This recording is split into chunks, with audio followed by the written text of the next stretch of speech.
జిల్లాలో 988 మెట్రిక్ టన్నుల యూరియా అందుబాటులో ఉందని రైతులు పీఏసీఎస్, ఆగ్రోస్, డీసీఎంఎస్ మరియు ప్రైవేట్ షాపుల ద్వారా యూరియాను తీసుకోవాలని జిల్లా కలెక్టర్ కె హైమవతి రైతులకు తెలిపారు. జిల్లాలో యూరియా కొరత లేదని, జిల్లాకు వస్తున్న యూరియాను ఏదో ఒక రోజున రైతులకు అందజేయడం జరుగుతుందని, ప్రస్తుతం పీఏసీఎస్, ఆగ్రోస్, డీసీఎంఎస్ షాపుల వద్ద 538 మెట్రిక్ టన్నుల యూరియా మరియు ప్రైవేట్ వ్యాపారుల వద్ద 450 మెట్రిక్ టన్నుల యూరియా మొత్తం 22,000 బస్తాల్లో అందుబాటులో ఉందని తెలిపారు.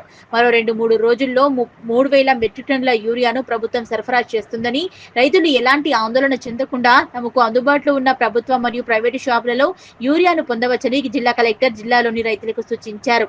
రైతులందరికీ విజ్ఞప్తి, ఆల్రెడీ మన జిల్లాలో యూరియా కొరత మాత్రం లేదండి.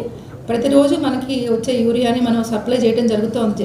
జిల్లాలో ఉన్న జిల్లాలో ఉన్నటువంటి ప్యాక్స్కి కానివ్వండి, అదేవిధంగా ప్రైవేట్ డీలర్స్కి కానీ, ప్రైవేట్ డీలర్స్ కంపెనీ నుంచి డైరెక్ట్గా వెళ్ళి వస్తున్నాయి. ఇప్పుడు ఈ జిల్లాలో రైట్లో 450 మెట్రిక్ టన్నులు ప్రైవేట్ డీలర్స్ దగ్గర అవైలబుల్గా ఉంది. అదేవిధంగా 538 మెట్రిక్ టన్స్ ఆల్రెడీ మనకి ప్యాక్స్లో ఉందంటే రెడీగా అవైలబుల్గా ఉంది. ప్యాక్స్ కానివ్వండి, ఆగ్రోస్ కానీ, డీసీఎంఎస్ కానివ్వండి, అలానే అదే గవర్నమెంట్ సప్లై చేస్తున్న షాపులు అయితే ఉన్నాయో వాటన్నింటిలో కూడా అవైలబుల్గా ఉంది. రైట్లో మనకి దాదాపుగా 980 మెట్రిక్ టన్ 988 మెట్రిక్ టన్నులు అన్ని షాపుల్లో అవైలబుల్గా ఉంది.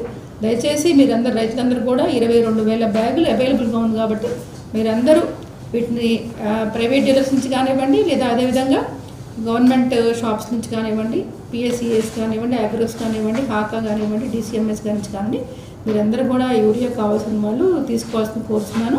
మళ్ళీ మనకి ఈ 2-3 రోజుల్లో మనకి ఇంకొక 3,000 మెట్రిక్ టన్స్ అలాట్ చేయడం జరిగింది. 2-3 డేస్లో మళ్ళీ 20 తారీఖు లోపల మళ్ళీ అన్ని షాపులకు కూడా 3,000 మెట్రిక్ టన్నులు మళ్ళీ ఇవ్వడం జరుగుతుంది.